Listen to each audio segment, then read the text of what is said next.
उहाँहरूमाथि के आक्रमण त्यतिले नपुगेर अदालतका माथि आक्रमण। अदालतले पुष्पकमल दाहालको अपमान गरे होइन, अदालतले पुष्पकमल दाहाललाई त्यहाँ उभिन लगाएको होइन, अदालतले माधव कुमार नेपाललाई विवेकको मत हाल्न लगाएको होइन, तपाईँले लगाउनु भयो, अहङ्कारले लगाओ, अहङ्कारले यहाँ पुऱ्याएको। आज सत्ताभन्दा बाहिर हुनुहुन्छ तर पनि अहङ्कार नबोक्नुहोस्। हामी पनि हिजोका हाम्रो दिनबाट सम्झिनेछौँ कि आजको दिनमा पनि हामीले एउटा सेन्सलाई, एउटा अनरलाई, एउटा डिग्निटीलाई छोड्ने छैनौँ। भोलिका दिनमा हो सत्ता कसरी चल्छ तपाईँहरूले हेर्नुहुन्छ, प्रतिपक्ष त कस्तो चल्ला हेर्दै गरौँला, सत्ता कस्तो चल्छ भन्ने कुरा चाहिँ अब नेपाली जनताले हेर्छ। हिजो सत्ता कसरी प्रयोग हो, जनता कोरोनाको सङ्क्रमणमा थियो, पहिलो निषेधाज्ञा जारी हुन्छ, निषेधाज्ञाको भोलिपल्ट नै पर्सिपल्ट नै अध्यादेशको क्रम सुरु हुन्छ। 1.5 वर्षदेखि निरन्तर रूपमा नेपाली जनताको स्वास्थ्यमाथि खेलवाल गरेर जनतालाई कोरोना सङ्क्रमणको मुखमा धकेलेर कहिले यो अध्यादेश ल्याउने, कहिले संसद विघटन गर्ने, कहिले यो गर्ने, कहिले अदालतमाथि आक्रमण गर्ने, कहिले मिलेमतोबाट संसद समाप्त गर्ने, यो बाटो संविधानले देखाएको बाटो होइन। आग्रह गर्छु मान्य सदस्यलाई एकपल्ट फेरि पढ्नुहोस्। 48 सालको संविधानमा 76 को 5 थिएन, अहिलेको संविधानमा 76 को 5 छ। यो हाम्रो विशिष्ट र श्रेष्ठ अनुभवबाट हामी त्यहाँ पुग्यौँ। आत्मसात गरौँ, संविधानका हरेक धाराहरू छन् भनेर, मलाई मन परेका धारा रहन्छन्, मलाई मन परेका धारा रहँदैनन् भनेर भन्न थाल्यौँ भने भोलि पनि कठिनाइ हुन्छ। तपाईँहरूसँग एउटा विश्वास चाहिँ दिलाउँछु, हिजो हामीलाई जस्तो सत्ता चाहिएको थियो भनेको थियो हामीले, जसरी हामीले भन्यौँ कि सत्तामा अपोजिसनका प्रति, विपक्षका प्रति, आफ्नो दलमा बस्ने मानिसका प्रति सम्मानको भाव हुनुपर्छ भन्ने त्यो व्यक्त गर्छौँ, त्यो देखाउँछौँ, प्रमाणित गर्छौँ। आजदेखि सञ्चालन हुने, आजदेखि शेरबहादुर देउवाले विश्वासको मत प्राप्त गरेपछि सञ्चालन हुने सत्ताले हरेक दिन सम्झनेछ, हरेक दिन यो संसदको गरिमा बढाउनेछ। बिपी कोइरालाको पार्टीका मानिसहरू हौँ हामी। 8वटा फाँसीका मुद्दा बोकेर गणेशमान सिंह अदालतमा जानुभयो, पञ्चायतको अदालतबाट पनि न्याय पाउँछु भनेर। अहिले विश्वासको मत माग्ने प्रधानमन्त्री पनि शाही कालमा असंवैधानिक शाही आयोगले थुन्दाखेरि, प्रकाशमान सिंह र उहाँलाई थुन्दाखेरि अदालत जानुभयो, शाही कालको अदालतबाट पनि न्याय पायो। त्यसैले हामी अदालतको विशिष्ट परम्परालाई यो पोडियममा उभिएर शानका साथ, गर्वका साथ भन्छौँ, नेपालको अदालतले कठिनभन्दा कठिन दिनमा पनि बाटो देखाएको छ, त्यही बाटोबाट हिँडौँ भनेर। त्यो बाटोबाट हिँड्दा काहीँ पुगिन्छ। आज तिक्तताकाली दिन होइन, तर आज निश्चित रूपमा एउटा दिन चाहिँ हो। हिजो जनता सङ्क्रमणमा छ अनि खोपमा कति भ्रष्टाचार भयो भनेर बहस गर्नुपर्ने दिन आयो। जनता मर्न थालेको छ, जनताले एनफ इज एनफ भनेर नारा लगाउनलाई कोभिड लागोस् तर सरकारसम्म आवाज पुर्याउनुपर्छ भने उभिनुपर्ने बाध्यता सृजना भयो। संसदका समितिहरूले 1 से 1 भ्रष्टाचार बारेमा छानबिन गर्नुपर्ने अवस्था सृजना भयो। त्यस्तो दिन भोलि आउँदैन, त्यो चाहिँ विश्वास छ शेरबहादुर देउवामाथि। त्यसैले हामी एक ठाउँमा जम्मा भएका हौँ। म अनुरोध गर्छु तपाईँहरूलाई पनि, विपक्षलाई पनि यहाँबाट छेउ लगाउनका लागि, पाखा लगाउनका लागि होइन, विपक्षबाट हरेक दिन सुनेका टिका टिप्पणीबाट सरकार सदैव सच्चिने प्रतिबद्धता व्यक्त गर्नुभयो। अघि माननीय शेरबहादुर देउवाले ओली सरकारले गरेको राम्रा कामको निरन्तरता र भुलचोकलाई के सच्याउँदै अगाडि जान्छु भन्दाखेरि त्यही ह्युमिलिटी पेस देखाउनु भयो, त्यही नम्रता देखाउनु भयो। त्यो नम्रतालाई कमजोरीका रूपमा व्याख्या नगरियोस्, हामी गिरिजाप्रसाद कोइरालाको पार्टीका मानिसहरू हौँ। गिरिजाप्रसाद कोइरालाले शान्ति प्रक्रिया सुरु गर्नुभयो, त्यो शान्ति प्रक्रियाबाट बनेको संविधान हो। हिजोको संविधान हामीलाई प्रिय थियो 48 सालको, तर हामीले अहिलेको संविधान, नेपालको संविधान 48 सालको संविधान जस्ता हो तस्तै लेखा होइन। यो संविधान बनाउनका लागि हिजो रगतको आहालमा बसेको देशमा सबै राजनीतिक दलहरूलाई लिएर जसरी हिँड्नुभयो, शेरबहादुर देउवा त्यही विशिष्ट परम्पराको उत्तराधिकारी हुनुहुन्छ। प्रचण्डलाई साथ लिएर हिँड्नुहुन्छ, बाबुराम भट्टराईलाई साथ लिएर हिँड्नुहुन्छ, माधव नेपाललाई साथ लिएर हिँड्नुहुन्छ, उपेन्द्र यादवलाई साथ लिएर हिँड्नुहुन्छ, केपी ओली र महन्त ठाकुरलाई पनि साथ लिएर हिँड्नुहुन्छ। त्यो परम्परा काङ्ग्रेसले बिर्सिँदैन। त्यसैले पनि शेरबहादुर देउवालाई विश्वासको मत दिनुहोस्। पुरै संसदलाई आग्रह गर्न चाहन्छु, एउटा नयाँ बाटो सुरुवात गरौँ, विश्वासको बाटोको सुरुवात गरौँ। नयाँ इतिहास लेख्नलाई हामी संविधान लेख्यौँ। हो, उपलब्धि भएको छ।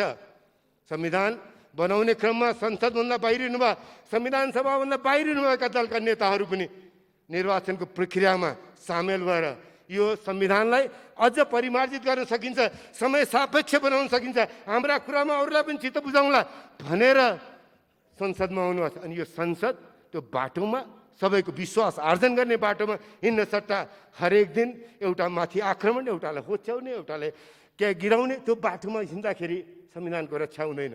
अदालतलाई धेरै चर्को स्वरमा संसदको विशेषाधिकारलाई प्रयोग गरेर गाली गर्दाखेरि संविधान बलियो हुँदैन।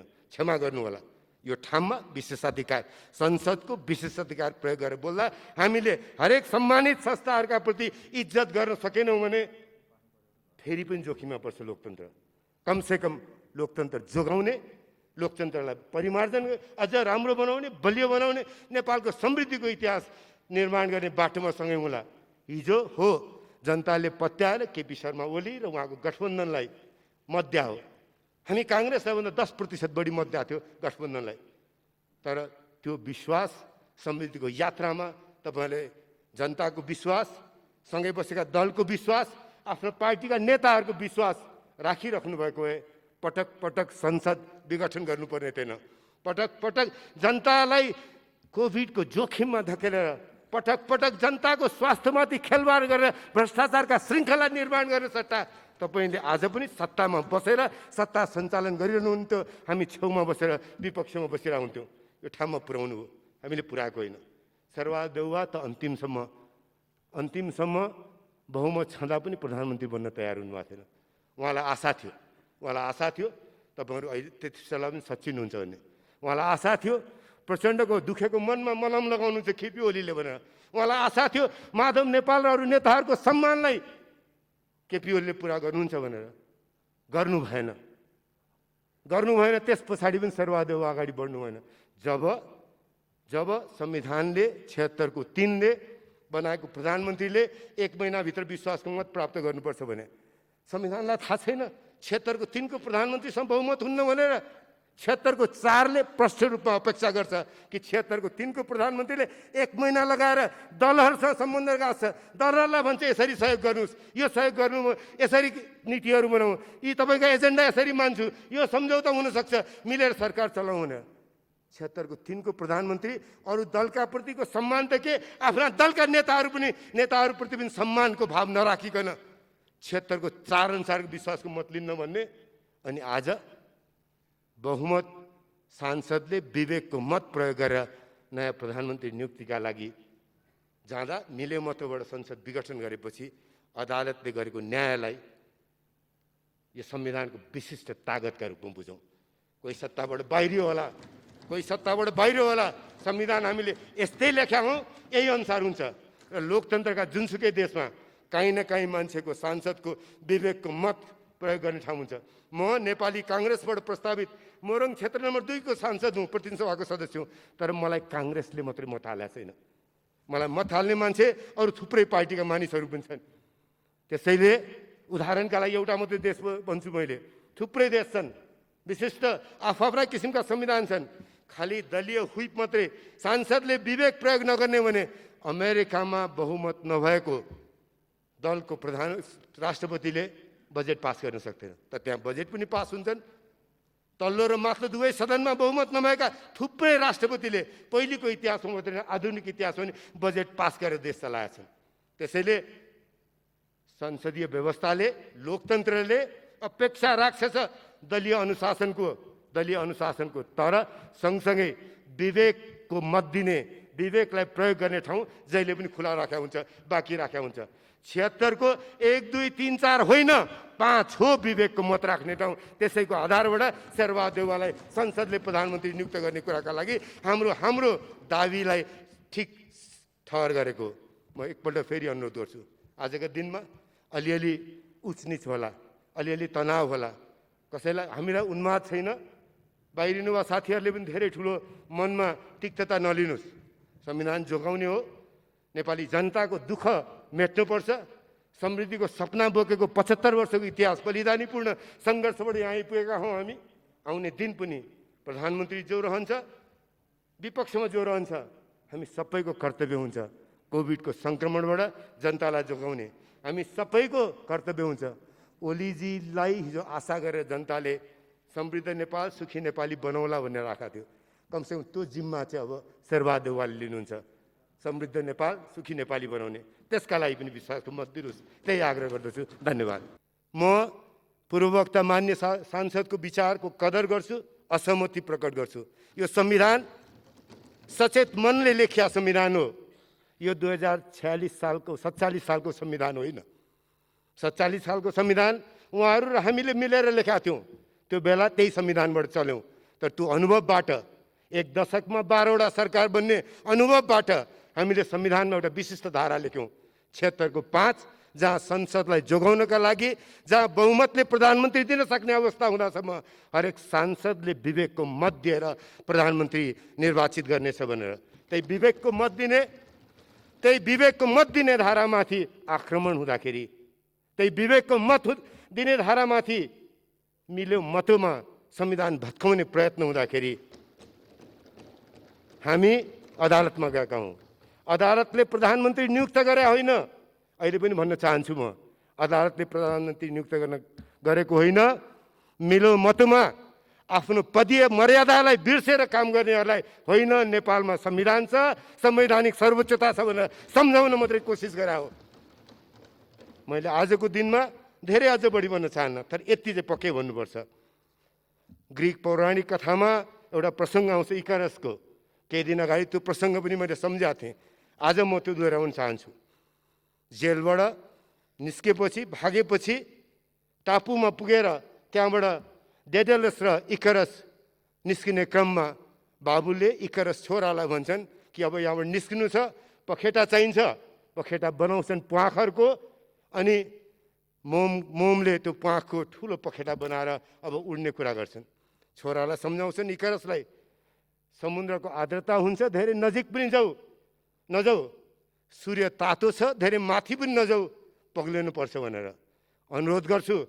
भर्खरै सत्ताबाट बाहिरिनुभएका दलका नेताहरूलाई लोकतन्त्र त्यही आर्द्रता त्यही उष्णताको बिचमा बसेको तन्त्र हो। धेरै उड्ने पनि काम नगर्नुहोस्, धेरै तल पनि नजानुहोस्, एउटा सीमाभित्र बस्नुहोस्, आग्रह गर्छु। नभए धेरै लामो छलाङ मार्न सकिन्न, धेरै लामो उडान हुन सक्दैन। मलाई वास्तवमा आज बोल्ने पनि मेरो कुरा थिएन। मलाई लाग्यो कि केही कुरा आवश्यक छ काङ्ग्रेसले आफ्नो तर्फबाट भन्नु पनि, त्यसैले पनि अनुरोध गरेँ कि हाम्रो दलको तर्फबाट पनि केही भन्नु आवश्यक हुन्छ भनेर म अनुरोध गर्छु। यो संसद, यो प्रतिनिधि सभा आएदेखि हामीले भन्यौँ दल साना छन् ठुला छन्, सम्मान गरौँ। सम्मान गर्ने कुरा महत्त्वपूर्ण हो। लोकतन्त्रले सबैभन्दा ठुलो सुन्दर पक्ष आफूसँग असहमत हुनेलाई पनि सम्मान गर्न सिकाउँछ। बिपी कोइरालाले जेल जर्नलमा लेख्नु भएको छ, एउटा वाक्य मेरा लागि सदैव मननीय छ, सत्य बहुआयामिक हुँदो रहेछ। नेल्सन मण्डेलाले साउथ अफ्रिकामा लामो जेल पछाडि लोकतन्त्र स्थापित गर्नुभयो। उहाँले आफ्नो किताबमा लेख्नु भएको छ, no one has monopoly over truth, सत्यमाथि कसैको एकाधिकार छैन भनेर। म यति मात्रै स्मरण गराउन चाहन्छु, सत्य मलाई पनि थाहा छैन होला, तपाईँलाई पनि थाहा छैन होला। हामी पुरुषोत्तम होइनौँ, नरोत्तम पनि होइनौँ, नर मात्रै हौँ। तर पटक पटक सुन्यो, अहङ्कारको भाव सुन्यो, सत्य एउटै हुन्छ, सत्य मैले देखाएको छु भन्ने भाव, त्यो सत्य देखाएको छु, सत्य एउटै हुन्छ भनेर एकाधिकार जनाउने प्रवृत्ति आज परास्त भएको छ। लोकतन्त्र विजयी भएको छ, संविधानवाद विजयी भएको छ। त्यसैले संसदले सम्मान व्यक्त गर्नुपर्दछ अदालतका लागि, अदालतलाई यो काम गरेकोमा। अहिले पनि हामी आफ्ना सीमाहरू नबिर्सौँ। म फेरि पनि दोहोऱ्याउन चाहन्छु, साह्रै उष्णताको छेउमा पनि पुग्नु भएन, साह्रै समुद्रको तल पनि नपुगौँ। हामी बस्नै हो, हामी सबैले मिलेर बनाएको संविधान हो। संविधानलाई पाङ्ग्रा भत्काउँदै आफ्ना पक्षमा प्रयोग गर्दा सबै ठिक हुने, अनि संविधानले आफूलाई छेउमा लगाइदियो भने गलत हुने। हिजो 2/3 भन्दा पुष्पकमल दाहाल प्रचण्डको पनि अनुहार देखाएर 2/3 हुने, माधव कुमार नेपालको पनि अनुहार देखाएर 2/3 हुने। आज उनको सम्मान गर्न नसक्दा अनि यो अवस्था बिहोरेपछि अनि उहाँहरूमाथि के आक्रमण, त्यतिले नपुगेर अदालतका माथि आक्रमण। अदालतले पुष्पकमल दाहालको अपमान गरे होइन, अदालतले पुष्पकमल दाहाललाई त्यहाँ उभिन लगाएको होइन, अदालतले माधव कुमार नेपाललाई विवेकको मत हाल्न लगाएको होइन, तपाईँले लगाउनु भयो, अहङ्कारले लगाओ, अहङ्कारले यहाँ पुऱ्याएको। आज सत्ताभन्दा बाहिर हुनुहुन्छ तर पनि अहङ्कार नबोक्नुहोस्। हामी पनि हिजोको हाम्रो दिनबाट सम्झिनेछौँ कि आजको दिनमा पनि हामीले एउटा सेन्सलाई, एउटा अनरलाई, एउटा डिग्निटीलाई छोड्ने छैनौँ। भोलिका दिनमा हो सत्ता कसरी चल्छ तपाईँहरूले हेर्नुहुन्छ, प्रतिपक्ष त कस्तो चल्ला हेर्दै गरौँला, सत्ता कस्तो चल्छ भन्ने कुरा चाहिँ अब नेपाली जनताले हेर्छ। हिजो सत्ता कसरी प्रयोग हो, जनता कोरोनाको सङ्क्रमणमा थियो, पहिलो निषेधाज्ञा जारी हुन्छ, निषेधाज्ञाको भोलिपल्ट नै पर्सिपल्ट नै अध्यादेशको क्रम सुरु हुन्छ। 1.5 वर्षदेखि निरन्तर रूपमा नेपाली जनताको स्वास्थ्यमाथि खेलवाल गरेर जनतालाई कोरोना सङ्क्रमणको मुखमा धकेलेर कहिले यो अध्यादेश ल्याउने, कहिले संसद विघटन गर्ने, कहिले यो गर्ने, कहिले अदालतमाथि आक्रमण गर्ने, कहिले मिलेमतोबाट संसद समाप्त गर्ने, यो बाटो संविधानले देखाएको बाटो होइन। आग्रह गर्छु मान्य सदस्यलाई एकपल्ट फेरि पढ्नुहोस्। 48 सालको संविधानमा 76 को 5 थिएन, अहिलेको संविधानमा 76 को 5 छ।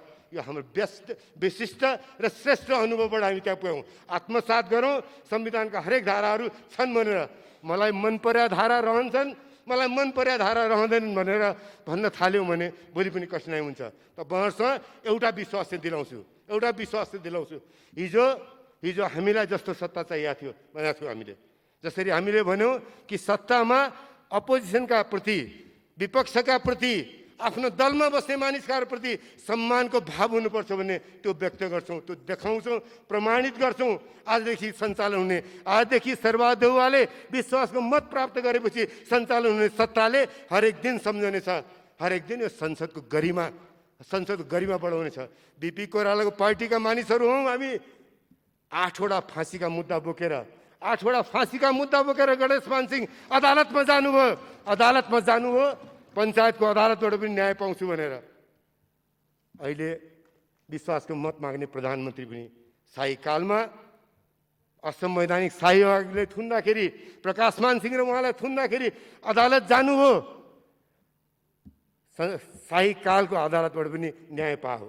त्यसैले हामी अदालतको विशिष्ट परम्परालाई यो पोडियममा उभिएर शानका साथ, गर्वका साथ भन्छौँ, नेपालको अदालतले कठिनभन्दा कठिन दिनमा पनि बाटो देखाएको छ, त्यही बाटोबाट हिँडौँ भनेर। त्यो बाटोबाट हिँड्दा काहीँ पुगिन्छ। आज तिक्तताकाली दिन होइन, तर आज निश्चित रूपमा एउटा दिन चाहिँ हो। हिजो जनता सङ्क्रमणमा छ अनि खोपमा कति भ्रष्टाचार भयो भनेर बहस गर्नुपर्ने दिन आयो। जनता मर्न थालेको छ, जनताले एनफ इज एनफ भनेर नारा लगाउनलाई कोभिड लागोस् तर सरकारसम्म आवाज पुर्याउनुपर्छ भने उभिनुपर्ने बाध्यता सृजना भयो। संसदका समितिहरूले 1 से 1 भ्रष्टाचार बारेमा छानबिन गर्नुपर्ने अवस्था सृजना भयो। त्यस्तो दिन भोलि आउँदैन, त्यो चाहिँ विश्वास छ शेरबहादुर देउवामाथि। त्यसैले हामी एक ठाउँमा जम्मा भएका हौँ। म अनुरोध गर्छु तपाईँहरूलाई पनि, विपक्षलाई पनि यहाँबाट छेउ लगाउनका लागि, पाखा लगाउनका लागि होइन, विपक्षबाट हरेक दिन सुनेका टीका टिप्पणीबाट सरकार सदैव सच्चिने प्रतिबद्धता व्यक्त गर्नुभयो। अघि माननीय शेरबहादुर देउवाले ओली सरकारले गरेको राम्रा कामको निरन्तरता र भुलचोकलाई के सच्याउँदै अगाडि जान्छु भन्दाखेरि त्यही ह्युमिलिटी पेस देखाउनु भयो, त्यही नम्रता देखाउनु भयो। त्यो नम्रतालाई कमजोरीका रूपमा व्याख्या नगरियोस्, त्यो नम्रतालाई कमजोरीका रूपमा व्याख्या नगरियोस्। हामी गिरिजाप्रसाद कोइरालाको पार्टीका मानिसहरू हौँ। गिरिजाप्रसाद कोइरालाले शान्ति प्रक्रिया सुरु गर्नुभयो, त्यो शान्ति प्रक्रियाबाट बनेको संविधान हो। हिजोको संविधान हामीलाई प्रिय थियो 48 सालको, तर हामीले अहिलेको संविधान, नेपालको संविधान 48 सालको संविधान जस्ता हो तस्तै लेखा होइन। यो संविधान बनाउनका लागि हिजो रगतको आहालमा बसेको देशमा सबै राजनीतिक दलहरूलाई लिएर जसरी हिँड्नुभयो, शेरबहादुर देउवा त्यही विशिष्ट परम्पराको उत्तराधिकारी हुनुहुन्छ। प्रचण्डलाई साथ लिएर हिँड्नुहुन्छ, बाबुराम भट्टराईलाई साथ लिएर हिँड्नुहुन्छ, माधव नेपाललाई साथ लिएर हिँड्नुहुन्छ, उपेन्द्र यादवलाई साथ लिएर हिँड्नुहुन्छ, केपी ओली र महन्त ठाकुरलाई पनि साथ लिएर हिँड्नुहुन्छ। त्यो परम्परा काङ्ग्रेसले बिर्सिँदैन। त्यसैले पनि शेरबहादुर देउवालाई विश्वासको मत दिनुहोस्। पुरै संसदलाई आग्रह गर्न चाहन्छु, एउटा नयाँ बाटो सुरुवात गरौँ। विश्वासको बाटोको सुरुवात गरौँ। नयाँ इतिहास लेख्नलाई हामी संविधान लेख्यौँ। हो, उपलब्धि भएको छ। संविधान बनाउने क्रममा संसदभन्दा बाहिरिनु भयो, संविधान सभाभन्दा बाहिरिनु भएका दलका नेताहरू पनि निर्वाचनको प्रक्रियामा सामेल भएर यो संविधानलाई अझ परिमार्जित गर्न सकिन्छ, समय सापेक्ष बनाउन सकिन्छ, हाम्रा कुरामा अरूलाई पनि चित्त बुझाउँला भनेर संसदमा आउनुभएको छ। अनि यो संसद त्यो बाटोमा सबैको विश्वास आर्जन गर्ने बाटोमा हिँड्न सट्टा हरेक दिन एउटा माथि आक्रमण, एउटालाई होच्याउने, एउटालाई क्या गिराउने, त्यो बाटोमा हिँड्दाखेरि संविधानको रक्षा हुँदैन। अदालतलाई धेरै चर्को स्वरमा संसदको विशेषाधिकारलाई प्रयोग गरेर गाली गर्दाखेरि संविधान बलियो हुँदैन। क्षमा गर्नु होला, यो ठाउँमा विशेषाधिकार, संसदको विशेषाधिकार प्रयोग गरेर बोल्दा हामीले हरेक सम्मानित संस्थाहरूका प्रति इज्जत गर्न सकेनौँ भने फेरि पनि जोखिममा पर्छ लोकतन्त्र। कमसेकम लोकतन्त्र जोगाउने, लोकतन्त्रलाई परिमार्जन अझ राम्रो बनाउने, बलियो बनाउने, नेपालको समृद्धिको इतिहास निर्माण गर्ने बाटोमा सँगै होला। हिजो हो जनताले पत्याएर केपी शर्मा ओली र उहाँको गठबन्धनलाई मत दियो। हामी काङ्ग्रेसलाई भन्दा 10% बढी मत दिएको थियो गठबन्धनलाई। तर त्यो विश्वास, समृद्धिको यात्रामा तपाईँले जनताको विश्वास, सँगै बसेका दलको विश्वास, आफ्नो पार्टीका नेताहरूको विश्वास राखिराख्नु भएको भए पटक पटक संसद विघटन गर्नुपर्ने थिएन। पटक पटक जनतालाई कोभिडको जोखिममा धकेलेर, पटक पटक जनताको स्वास्थ्यमाथि खेलवाड गरेर भ्रष्टाचारका श्रृङ्खला निर्माण गर्ने सट्टा तपाईँले आज पनि सत्तामा बसेर सत्ता सञ्चालन गरिरहनुहुन्थ्यो, हामी छेउमा बसेर विपक्षमा बसिरहन्थ्यौँ। यो ठाउँमा पुर्याउनु हो, हामीले पुऱ्याएको होइन। सर्वदेवा त अन्तिमसम्म बहुमत छँदा पनि प्रधानमन्त्री बन्न तयार हुनुभएको थिएन। उहाँलाई आशा थियो तपाईँहरू अहिले त्यति बेला पनि सचिन हुन्छ भन्ने। उहाँलाई आशा थियो प्रचण्डको दुखेको मनमा मलम लगाउनुहुन्छ केपी ओलीले भनेर। उहाँलाई आशा थियो माधव नेपाल र अरू नेताहरूको सम्मानलाई केपी ओलीले पुरा गर्नुहुन्छ भनेर। गर्नु भएन। त्यस पछाडि पनि सर्वदेव अगाडि बढ्नु भएन। जब संविधानले 76 को 3 ले बनाएको प्रधानमन्त्रीले 1 महिनाभित्र विश्वासको मत प्राप्त गर्नुपर्छ भने संविधानलाई थाहा छैन 76 को 3 को प्रधानमन्त्रीसँग बहुमत हुन्न भनेर। 76 को 4 ले प्रष्ट रूपमा अपेक्षा गर्छ कि 76 को 3 को प्रधानमन्त्रीले 1 महिना लगाएर दलहरूसँग सम्बन्ध राख्छ। दलहरूलाई भन्छ यसरी सहयोग गर्नुहोस्, यो सहयोग गर्नु, यसरी नीतिहरू बनाऊ, यी तपाईँका एजेन्डा यसरी मान्छु, यो सम्झौता हुनसक्छ, मिलेर सरकार चलाउँ भनेर। 76 को 3 को प्रधानमन्त्री अरू दलका प्रतिको सम्मान त के, आफ्ना दलका नेताहरूप्रति पनि सम्मानको भाव नराखिकन 76 को 4 अनुसारको विश्वासको मत लिन्न भन्ने। अनि आज बहुमत सांसदले विवेकको मत प्रयोग गरेर नयाँ प्रधानमन्त्री नियुक्तिका लागि जाँदा मिले मतबाट संसद विघटन गरेपछि अदालतले गरेको न्यायलाई यो संविधानको विशिष्ट तागतका रूपमा बुझौँ।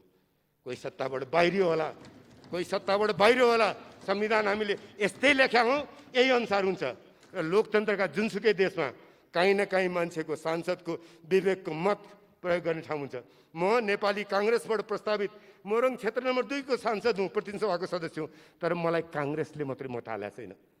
मलाई मत हाल्ने मान्छे अरू थुप्रै पार्टीका मानिसहरू पनि छन्।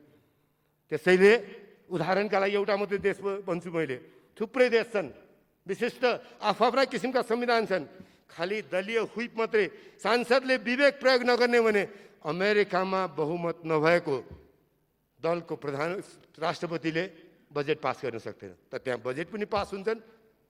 तल्लो र माथिल्लो दुवै सदनमा बहुमत नभएका थुप्रै राष्ट्रपतिले पहिलेको इतिहासमा मात्रै आधुनिक इतिहासमा पनि बजेट पास गरेर देश चलाएका छन्।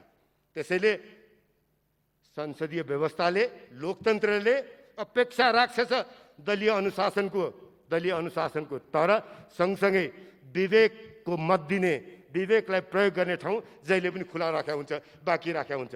76 को 1, 2, 3, 4 होइन, 5 हो विवेकको मत राख्ने ठाउँ। त्यसैको आधारबाट शेरबहादेवलाई संसदले प्रधानमन्त्री नियुक्त गर्ने कुराका लागि हाम्रो दाबीलाई ठिक ठहर गरेको।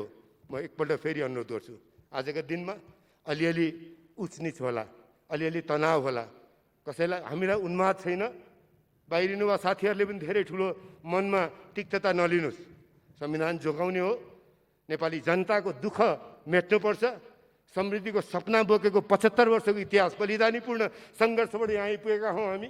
आउने दिन पनि प्रधानमन्त्री जो रहन्छ, विपक्षमा जो रहन्छ, हामी सबैको कर्तव्य हुन्छ कोभिडको सङ्क्रमणबाट जनतालाई जोगाउने। हामी सबैको कर्तव्य हुन्छ। ओलीजीलाई हिजो आशा गरेर जनताले समृद्ध नेपाल सुखी नेपाली बनाउला भनेर राखेको थियो। कमसेकम त्यो जिम्मा चाहिँ अब शेरबहादुर देउवाले लिनुहुन्छ, समृद्ध नेपाल सुखी नेपाली बनाउने। त्यसका लागि पनि विश्वासको मत दिनुहोस्, त्यही आग्रह गर्दछु। धन्यवाद।